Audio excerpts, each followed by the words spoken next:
göklerden güneş başlar sevgi.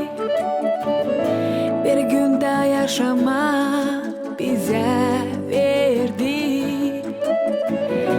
Ellerim dünyada var pek çok güzel yer, ama her yerden beni eve çeker. De kısalır yolum ben evime yakın, ya durgun dost dolaya bakın. Yavaş adım yaptım ve solumu çektim. Pek çok var anladım, lafsız kalbim çekti.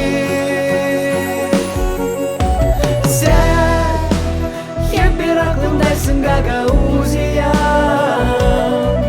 Senden bağlı yok yer bu dünyada. O kıyıların insan yalpak dinden kavi. O gökyüzü hepten dipsiz mavi.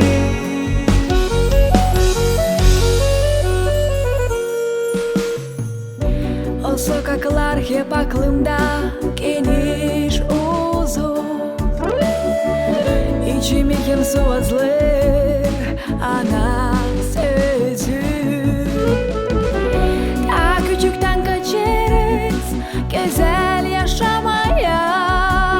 Hiç yok korkum, düşsem da kalkacağım ayağa.